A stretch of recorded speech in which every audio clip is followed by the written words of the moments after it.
Good evening. I'm your host, Rebecca Henderson, and this is Off Color, powered by Versa. I'm so sorry, you guys. I'm trying to get my intros tight, but it's not really working. All right. So for those of you that are tuning in for the first time, my name is Rebecca, but I go by the Tan Tigress. And the history of that is because I'm half black and I'm half white.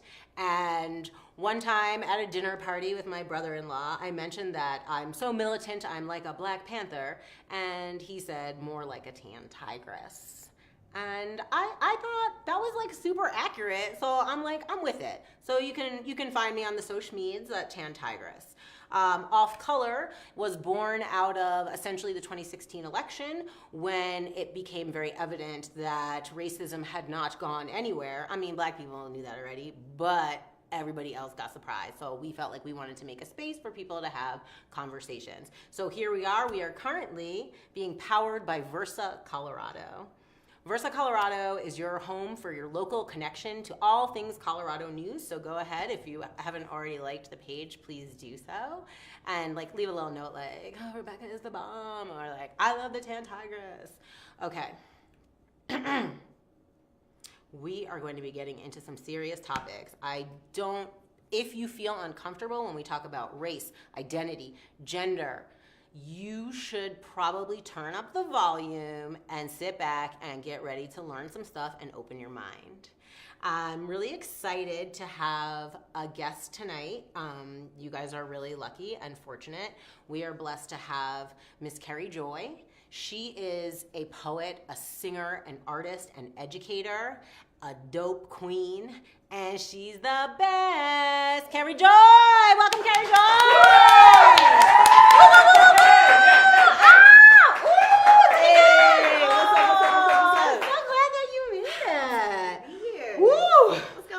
A little bit hot in here is what I'm feeling. You feel a little warm? You bring the heat. All day, every day. Ayo. I just shared this and accidentally the spell check on your name. I was wrong. So I wanted to let you know because we were having that conversation earlier. Yeah. About spelling your name wrong. Yeah, it's Rebekah. So see, sometimes you can spell someone's name wrong. Right. But if you try, you know what it reminds me of, just real quick? When you don't use the correct pronouns with someone, for example. Yeah. I think that is to let people know that it's more important that you try and remember. I don't actually know. No, so if anybody wants to chime in on that, if anybody's watching this. I agree 100%. Yeah, so just that effort is important. Right. Charge it to my head, not my heart, right? Yeah, so you're looking good, girl. You too, sis. Your hair, look at the blowout. Come do a blowout. It's so silky. I can feel my scalp. So I know because you saw me yesterday. Yes. I was looking a little. At the DSA. Looking a little rough. We were at the Green New Deal. Wait, is that it? Yeah, it was like Green New Deal something Colorado. So yeah, we were at an event, and I had not gotten my hair did yet, and Kerrie Joy made me take my hat off and showed it to her. Remember when Little Bow Wow was Little Bow Wow. No. It was I'm a big Bow Wow. The cornrows going back. Yeah, it was, but it was cute. But I wanted to give a shout out because to my hairstylist today, because it was like a hair emergency, okay? And she squeezed me in at the end of the day. So shout out to Clementines. They have 2 locations. One is Stanley Market out in Aurora and another one in the Highlands, I believe. Alexi is my stylist. So if you need a silky blowout from a half Latina, half white person, that's where you need to go. Ayo. Alexi, yeah. And so I think we have her Instas in there. You can check out her hair, her style, but I really wanted to, because I feel like I'm looking good. You know what I'm saying? Yes. Hair is a serious situation. Absolutely. I'm very serious about it. Now, your hair is very natural. Yes. And I want to know, have you ever faced any discrimination around your hair? Oh, 100%. Yeah. Can you talk a little bit about it? Growing up, I didn't really wear my hair out at all. I was always told that I had bad hair.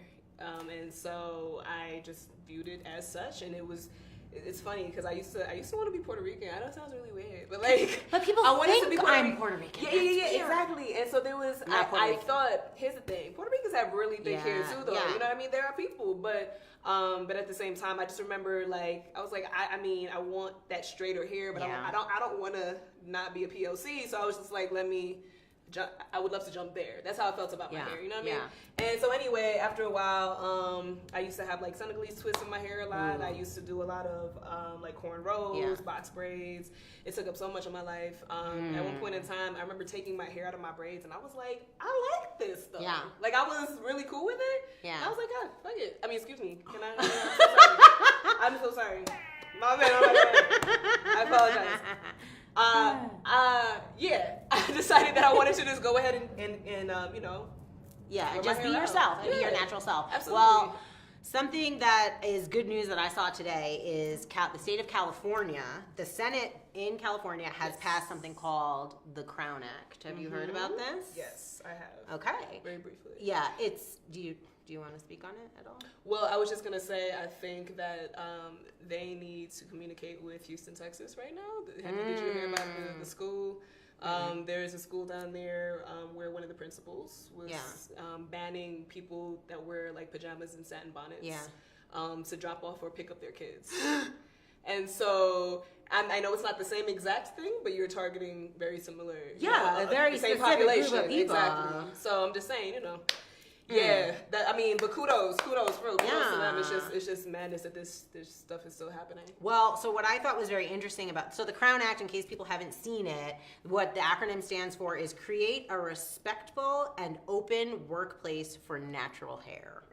And I think, and so it protects employees and students. It still has to pass through the House in California, but I feel like what struck me about it is that I have noticed historically in all of my studies that when something happens state law, typically tends to be the trend of the nation. Yeah. So when it's something that we like, as I'm saying we as like progressives or people of color, for example, an old example is intermarriage, right? Interracial marriage, 1967, Loving versus Virginia. Yeah. So then it starts so that it goes nationwide. Right. And so to me, that California is putting actual language in their code, to say that we are going to also include hair as like a part of race, as something that cannot be discriminated against as a civil right. Yeah. And I think that's a step in the right direction. We have to codify these laws, okay? Absolutely. So I'm very excited. Yeah. I just wanted to give shouts out. So shouts out, Callie, for your natural crowns. Yeah. Okay. Wait, stand by. Don't look at those cards. My bad. You're gonna get surprised by that. Okay. Now we are ready to move on to the next topic. I have a producer, you guys. Okay. So sorry, my producer in the house, and she be putting up cards like, okay, wrap it up. And you know what? Sometimes I do wrap it up. I'm gonna wrap it up right now, and I just want to get into something a little bit serious. This is a topic that you and I have discussed a little bit, but I wanted to talk about if you have a gay agenda. If I have one? Yeah. No, I don't know that. You don't know what the gay agenda is? No, I mean, I keep hearing about it, and I'm still not aware of what I, as a gay woman, You're not privy to it? I wasn't privy to it. No. Okay. So I actually asked my sister, oh Lord, she's probably going to put a cease and desist. Anyway, I asked her, I said, do you think there's a gay agenda? And she said, absolutely. Okay. And you know what her answer was? She said it was to make life better for gay people. Amen. Right? And so I just been hearing a lot about it as something that's like been on my mind, and I think, and I'm going to run this by you because I'm black, but I'm not gay. Right. I mean, maybe a little, but sorry, husband, if you're out there. Everybody just swings in certain ways. Yeah. That's okay. So, but I feel like the more I explore this topic and try to like ask pressing questions, because I always feel like it's rooted in plantation Christianity. It's like this idea that there's a lot of like uncomfortableness around. Don't get me started. Right. Well, I will. On the Christianity. Okay. Well, you can go ahead. Speak on it. Well, no, I grew up. Okay, so y'all heard of the Apostolic Church? Have you heard of the Apostolic Church before? Okay, so I grew up in the Apostolic Church, and it is a very legalistic Pentecostal type denomination. Yeah. And but not only that, coupled with that, my family comes from Jamaica, which is a very homophobic. Juan. Oh, sorry. Hey, those are It's my not the people. time. I couldn't help it. My husband's half Jamaican. You know that. You know my husband. Okay, sorry. Go ahead. So, but yeah, so just coupled with that, which for a very long time they're moving forward, but very homophobic country, and so at a very young age I came out to my mom just because this thing made sense to me, and I actually really wasn't ashamed of it when I recognized that it was like a thing, and so I went to talk to her. Terrible idea. So after quite some time, I've finally come to love and own myself as myself in spite of whose opinion it is. But there was the whole pray the gay away thing. That whole concept was a very real thing. And so I'm just saying, Yeah. Well, so what I have been thinking about, though, in regards to that is more that I think it feels like, so I'm going to take Colorado, because this is where we live, as an example. So Colorado used to be the hate state, right? We had this legislation, we had all this anti-gay legislation, and that wasn't that long ago. Right. And now we have a governor who is gay. Cool. They're so mad they gave me this button. Okay, sorry. Okay. Anyway, but it looks like, it feels like, I think I hear that a lot when people are like, oh, the alphabet, the LGBTQIA plus, like they're doing so much, they have their agenda. And I think it's rooted in that it happens so quickly, right? Like the progress, or it feels like that. But here's why. Yeah. So it affects more white people. And I'm sorry, that's the truth. So when you think of, the crack epidemic, when it comes to people of color, nobody was thinking about us. People were trying to lock us up. You know what I mean? Yeah. All of a sudden, here's the opioid crisis, and it is a thing. And I'm not saying that I don't have empathy for either group, but what I'm saying is that all of a sudden, the people that it started affecting, they were white people. You know what I mean? And so I feel like there are a lot of times where there are so many people in power that are within the LGBTQ community but are white and don't recognize that privilege a lot of times because they can own this marginalized group as well. And all I ask of that group of people is to recognize their privilege within that group too. There are layers of this thing, you know what I mean? And you have to recognize that. So that's the thing. That's where I see, the progress coming from quicker because of that layer of privilege as well. Yeah. And but I feel like that's where people feel upset. Yeah. Right? Yeah.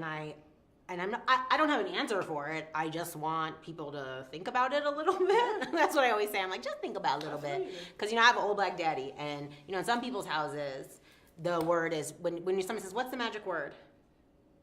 What do you say? What's the magic word? Please, thank you. Wait. Please? That's what you say. Sure. So in my house, what's the magic word was think. Okay. And so that's what I want. Word. I want people to think so this is why I'm feeling some kind of way about the progression, right? And that people are getting ahead where it feels like we're like getting left behind. I still want like a LGBTQ emoji that, is the spectrum as well. I'm waiting for that still. So, I'm just saying, like, put it out there. Who makes the emojis? Who makes the emojis? Apple? Who's prioritized? That's what I'm trying to say. This is what helps you identify who's prioritized in these spaces. These are little things, but they're true. They're real. They're accurate. Yeah. So anyway, that's all I'm saying. I hadn't even thought about that. Okay, but speaking of gay,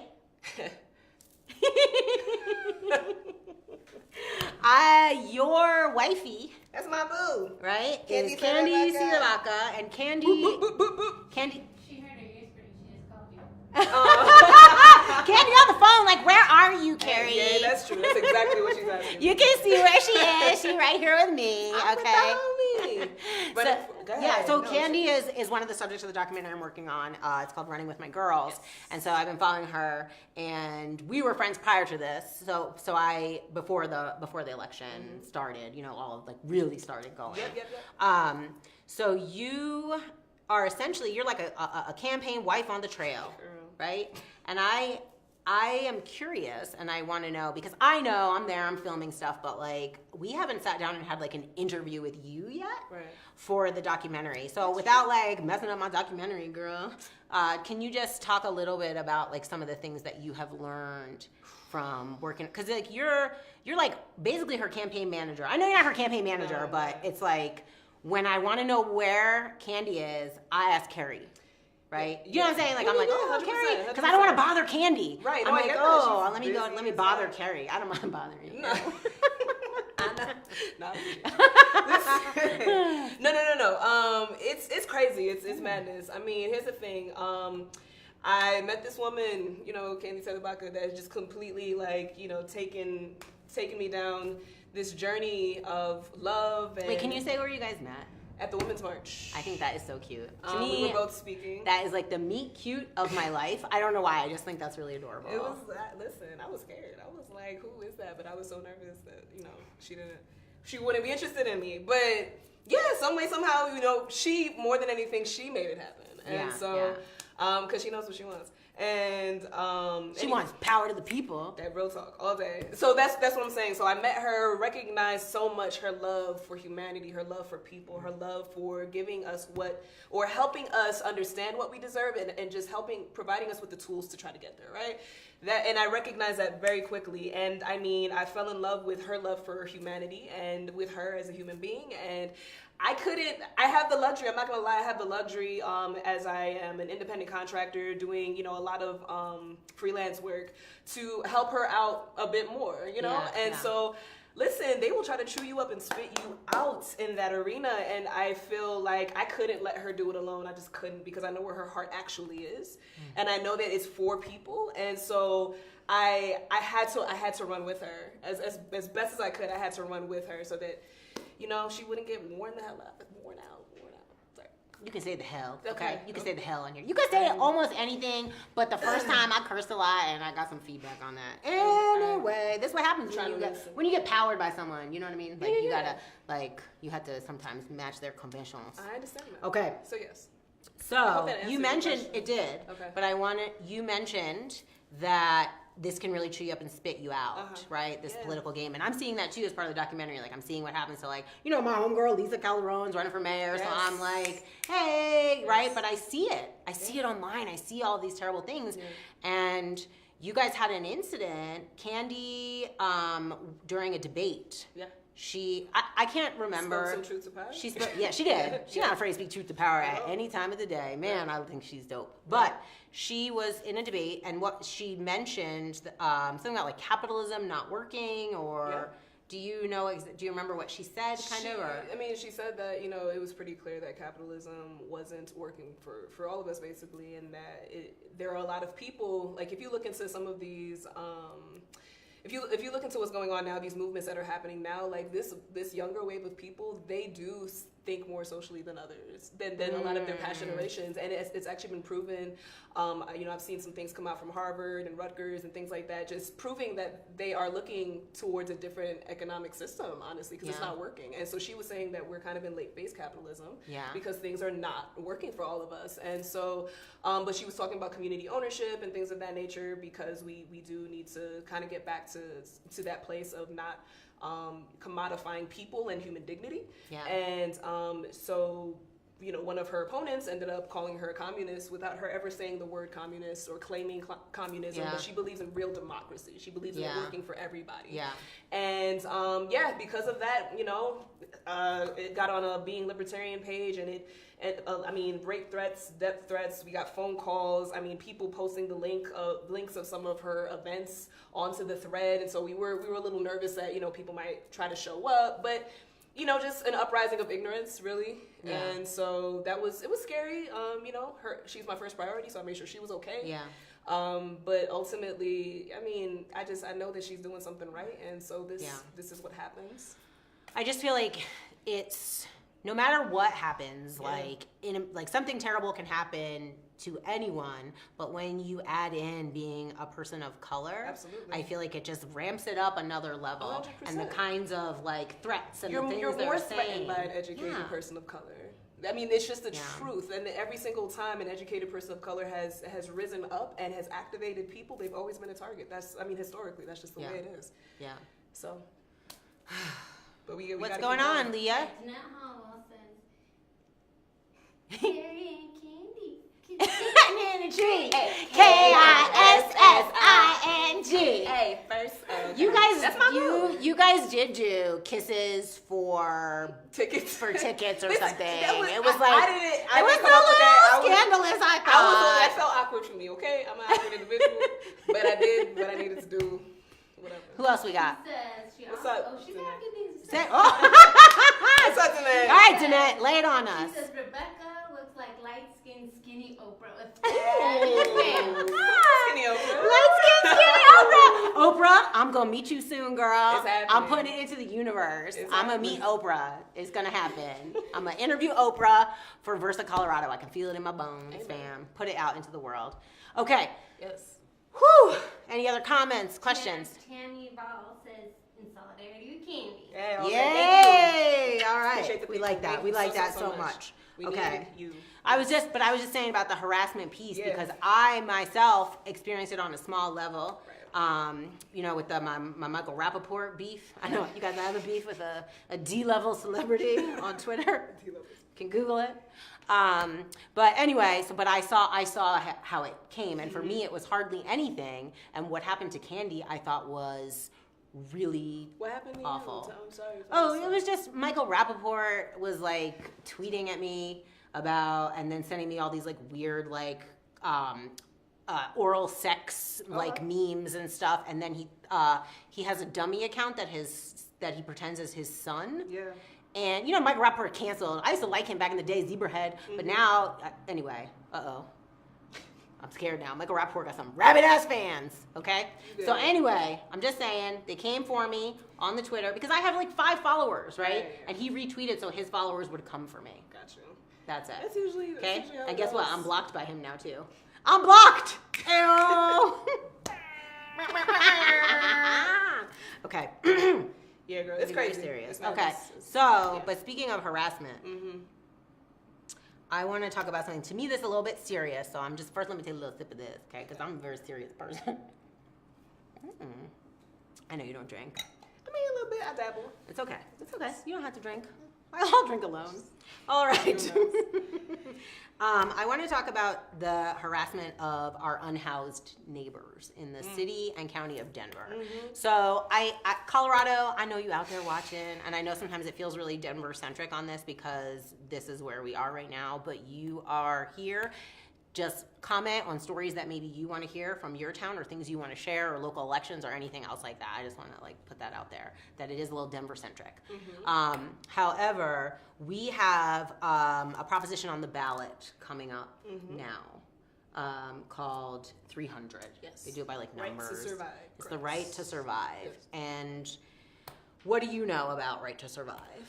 Okay, so what I know, what I understand is that it is the opportunity, thank you so much, it's the opportunity to give people that are currently under the camping ban being criminalized for being homeless, can't live in your car, you can't cover yourself on the streets to protect yourself from the elements. And so this particular initiative is to give those rights back to the people that are currently unhoused. And honestly, it's really a civil rights issue to not have the opportunity to survive in the elements. I mean, the land was here first, way before the city got here. This land, the people belongs to the land, and the land belongs to the people. And don't get me wrong, I'm not saying that there aren't things that we couldn't be providing to people that are looking for are looking for housing and are looking for opportunities. We don't have those resources. Yeah. We haven't been providing those.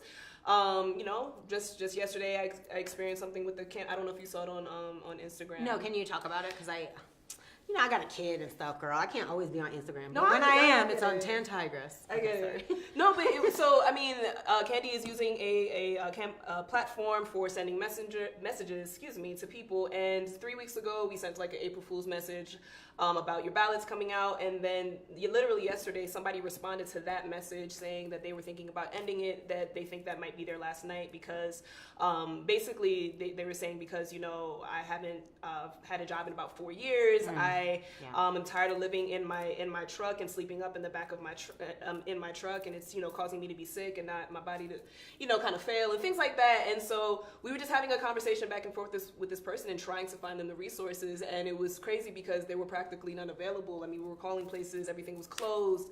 And so what ended up happening is we reached out to the leaders within the unhoused community, which I was like, the compassion for humanity there is so real, and that's what we're fighting for, is for our souls right now, you know?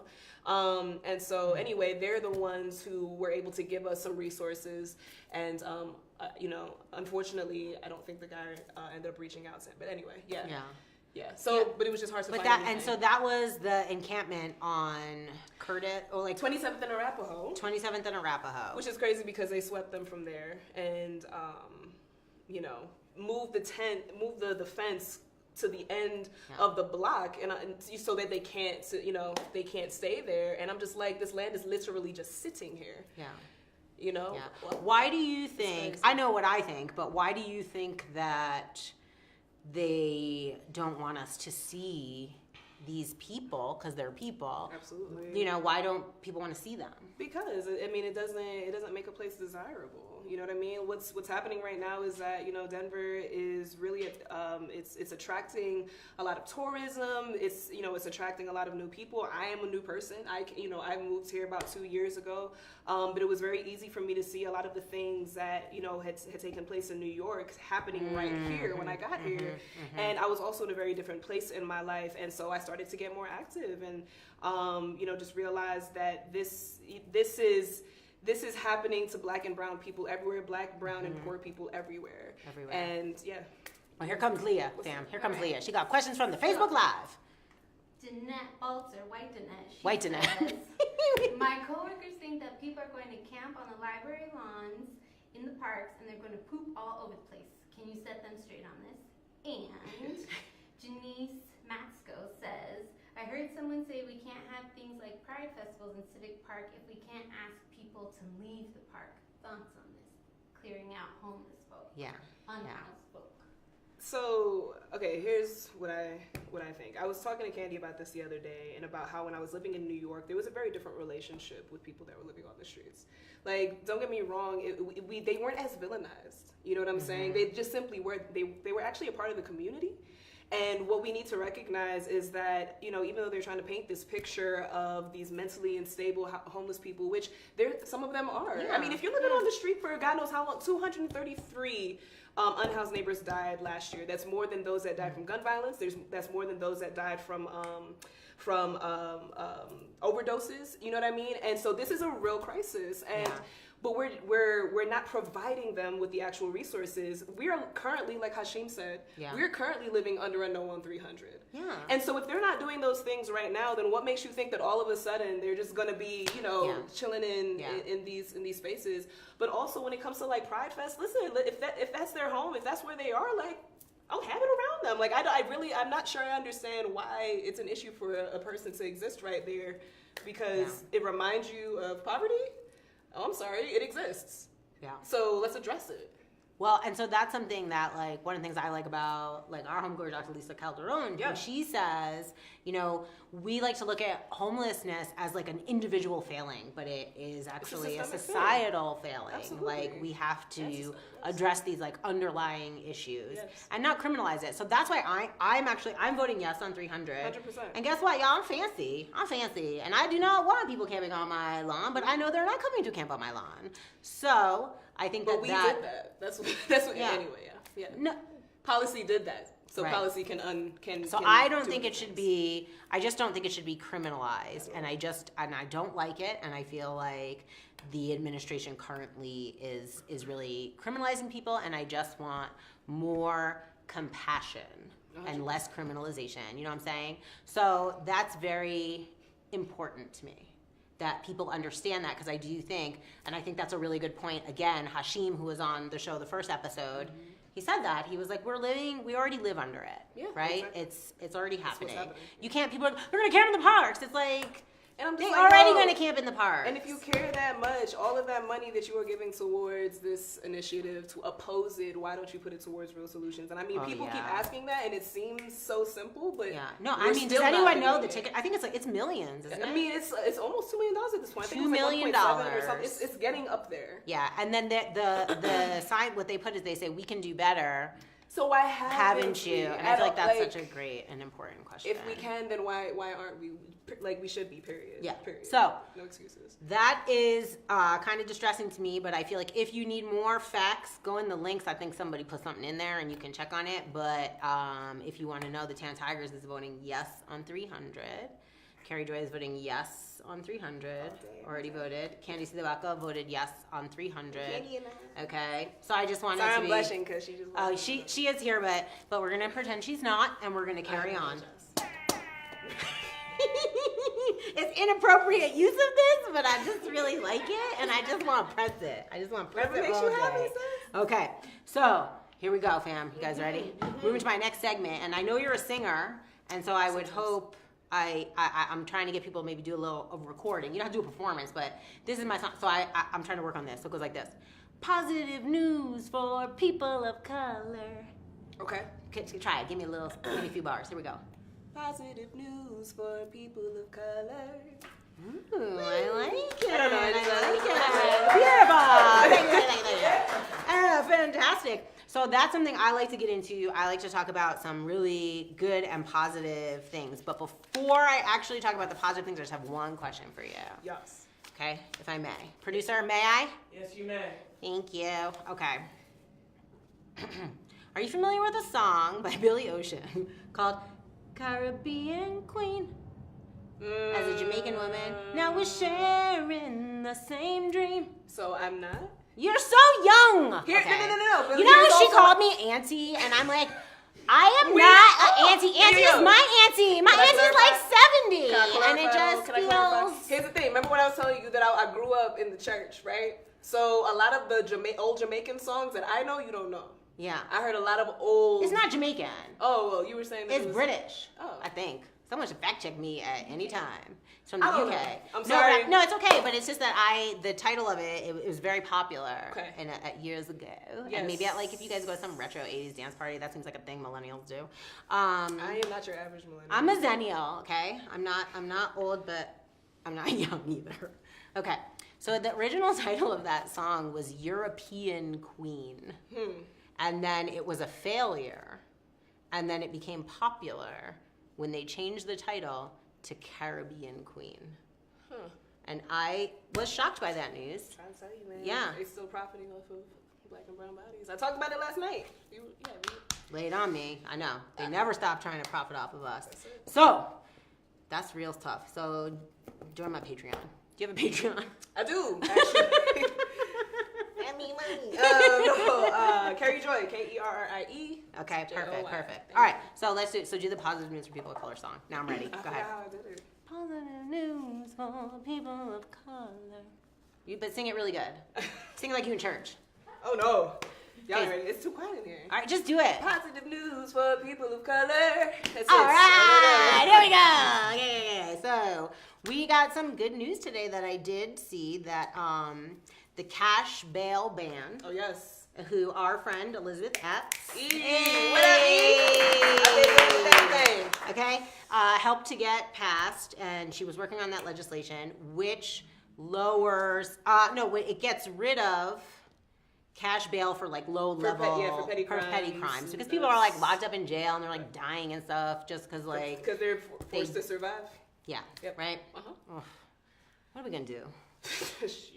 All right, I'm gonna keep it positive. I'm keeping it positive, Yeah, but it's good. It's a step in the right direction. Come through, yes. Okay, so all it needs is the governor's signature, and we are confident the governor is going to put his signature on this bill, and I think that is fantastic. So I Yes. think that's good news, particularly because black and brown people are, disproportionately a part of the prison industrial complex. Absolutely. Okay, and you can say I they're can go so not, deep. but you can fight me. I can go so deep.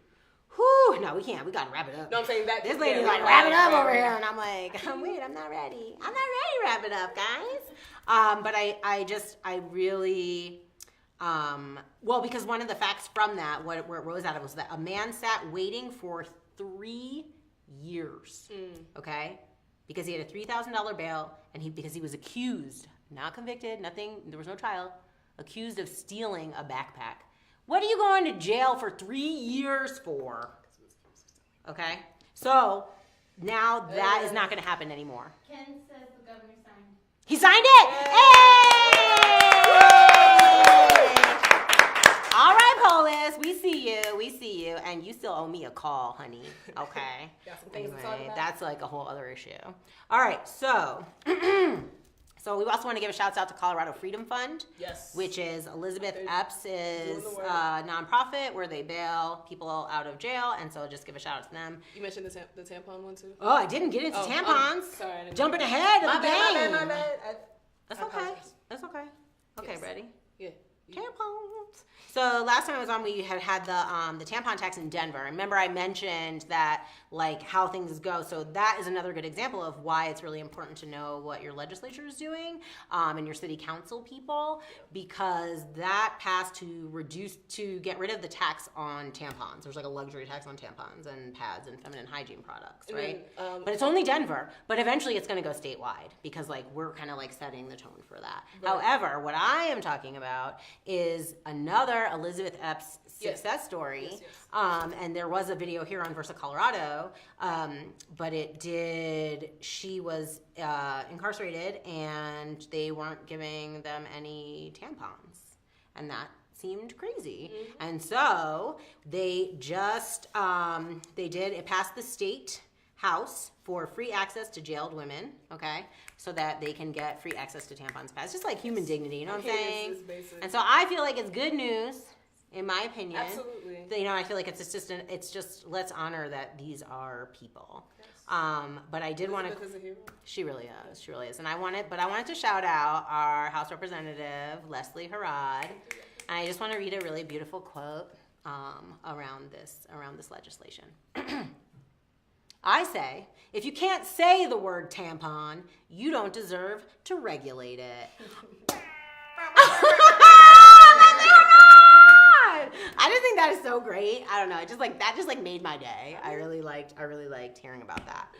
So that's our local stuff, you know. I feel like it's important. We want to remind people that there is a municipal election, and Denver does have the chance to elect its first woman mayor and first woman of color. She's the first woman of color to get on the ballot, yo. which is pretty historic. It's pretty historic. Yeah. So I feel like that's real dope. That's real dope. But I also okay. And my girl Candy. I'm just saying. Yeah, I'm not Candy like a shameless promotion, but why not? You know what I mean? Like we're here and we got to do it. Okay, and oh my God, I have one more positive news, but I also have to like shout out some stuff that's happening, if I may. Okay, so hello family.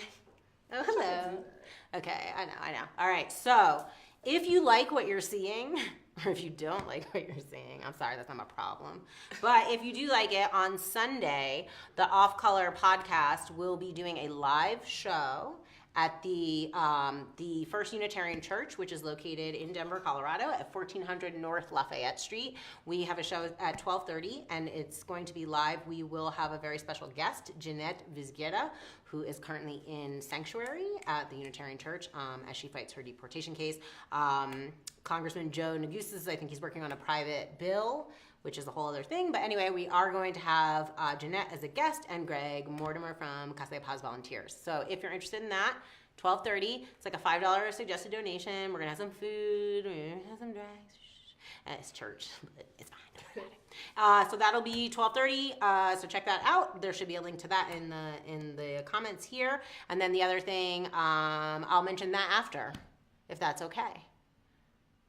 Yes. I'm looking at my producer. Yes, what? She producing me. And guess what? Guess what, fam? My producer is black, and I love it. Hey! Okay. That's good stuff. I like that. I like it so much. All right. It's my last positive news for people of color. And I want to go worldwide. Yes. Okay? I'm excited. Are you ready? I sneezed on the beat and the beat got sicker. Young say on his mouth like liquor. Homecoming! It was homecoming! Hey! Yo, she did homecoming. She did it. I know you saw it. Yes. So, I mean, who hasn't seen it? Is anyone in this room not seen Homecoming? Come on, people. Listen, she's That's a queen. it. That's it. I'm mad at everyone. I'm mad at everyone now, and you're all fired. Just kidding. Wouldn't that be amazing if I could just be like, okay. Anyway, so I loved it. So for me, watching that, I mean, there were so many levels there. Like, it was just so beautiful, you know? And I loved, like, the shout-outs to the HBCU. Did you go to an HBCU by any chance, or no? No, I always wanted to, but no. No. What happened? Tell me about that. Girls, that's a long story. It's just, I remember wanting to go to an HBCU. There was some things, honestly, going on with the church. I had kind of changed my priorities and ended up staying where I was and blah, blah, blah. Okay, Yeah, so it's a long story. That's what I'm saying. There's a long story. So I get into that, but my son, my little 3-year-old son, we had it on for him, and he was like stomping his feet with all like the step dance pieces and stuff. And I'm like, oh, little white Kingston going to the HBCU. He's going to Howard like his grandpa. It's going to be beautiful.